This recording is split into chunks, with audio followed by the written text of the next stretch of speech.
ICN natural body building பற்றி கேட்டிருந்தீங்க. நான் சொல்கிறேன், பட் ஜஸ்ட் ஃபார் நாலேஜ். நேச்சுரலாக யார் பண்ணணும்னு நினைக்கிறவங்களுக்கு, காம்படிட் பண்ணணும்னு நினைக்கிறவங்களுக்கு ஒரு நாலேஜுக்காக வச்சுக்கோங்க.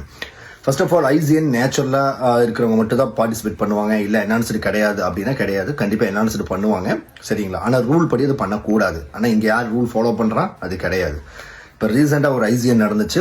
ஸோ உங்களுக்கு ஃபேவரட்டாக அத்லேட் எல்லாம் வந்து போய் பார்ட்டிசிபேட் பண்ணியிருந்தாங்க. But really tough. First of all congratulation, really டஃப்பான process. Okay, first of all அது எல்லாத்துலேயுமே வந்து மெடிக்கல் டெஸ்ட் நடந்துச்சா அப்படின்னா கண்டிப்பாக கிடையாது. ரேண்டமாக தான் நடந்திருக்கு. ஏன்னா சில பேர் வந்து எடுத்திருக்காங்கன்னு சொன்னாங்க, நானும் பார்த்தேன். பட் என்னோட ஃப்ரெண்டு கேரளாந்து பண்ணியிருந்தாரு. பட் அவருக்கு வந்து அது எடுக்கல.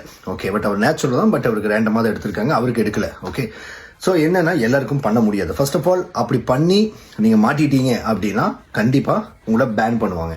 ஸோ அவங்க சில சப்ஸ்டன்ஸ் லெவல் இருக்குது, அவங்க வச்சுருப்பாங்க. அவங்களுக்கு ஒரு ரேஞ்ச் லெவல் வச்சுருக்காங்க. ஏன்னா இந்த லெவல்னா இவ்வளோ இயர்ஸ், இதுக்கு இயர்ஸ், இதுக்கப்புறம் லைஃப் டைம், இந்த மாதிரி நம்ம எந்த லெவலுக்கு தகுந்த மாதிரி அதை மாற்றுவாங்க. பட் இன்னும் ஸ்ட்ரிக்டாக ரூல் இருக்குது. பட் எல்லாருமே பண்ண முடியுமானா அது பண்ணுறதில்ல. ஓகே, பட் இந்த ஐசிஎல்லையும் நேச்சுரல் இல்லாமல் நிறைய பேர் மாட்டினாங்க. இப்போ ரீசெண்டாக நேச்சுரல் இல்லைன்னு ஆல்ரெடி ஜெயிச்சவங்களாம் மாட்டியிருந்தாங்க. நீங்கள் பார்த்துருக்கீங்களான்னு எனக்கு தெரியல. ஓகே, அப்போ இப்போ நீங்கள் வந்து ஒரு ஃபேவரட் இன்ஃப்ளூயன்சரை பார்க்குறீங்கன்னா அவங்கள பார்த்து இன்ஸ்பயர் ஆகி உங்கள் கோச்சிக்கிட்ட போய் சொல்கிறீங்க அப்படின்னா ஃபர்ஸ்ட் ஆஃப் ஆல் உங்களுக்கு பொறுமை வேணும். நீங்கள் பார்க்குறவங்க எல்லாருமே பார்த்தீங்கன்னா ரொம்ப வருஷம் எக்ஸ்பீரியன்ஸ், ஆல்ரெடி பாடியை ட்ரெயின் பண்ணி வச்சிருப்பாங்க. ட்ரெயின் பண்ணி வச்சு அவங்க ஈஸியாக அவங்க ப்ராசஸ் கொண்டு போவாங்க. யாருமே 80 கிலோ போட்டு ஏற்றி 65 கிலோ வந்து இறக்குற மாதிரி எல்லாம் இருக்க மாட்டாங்க. நேச்சுரல் ரொம்ப டஃப் ப்ராசஸ், ஃபேட் லாஸ் அப்படிங்கிறதுனால ஒரு 10 கிலோ வரைக்கும் இருப்பாங்க மேக்ஸிமம். அதில் இந்த மெஜாரிட்டி பீப்புள்ஸ் இப்படி தான் இருக்கும். ஒரு 10 கிலோக்குள்ளே தான் மெயின்டைன் பண்ணி அழகாக கட் டவுன் பண்ணுவாங்க. அதுதான் ஈஸி ப்ராசஸ். ஏன்னா எவ்வளோக்கு எவ்வளோ அதிகமாக ஏற்றுறாங்களோ அது இறக்குறது சாதாரண விஷயம் கிடையாது. மாச கணக்கில் ஆகுங்கனால ஒரு 5-6 கிலோ தான் பண்ணிட்டு இருப்பாங்க.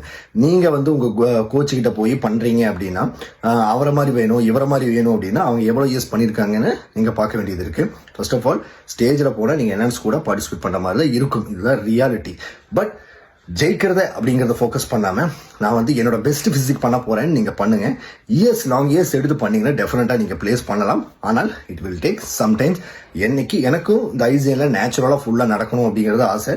பட் அது எப்போ நடக்கும்னு எனக்கு தெரியல. பட் என்ஹான்ஸ்டு நிறைய பேர் பார்ட்டிசிபேட் பண்ணுறாங்க.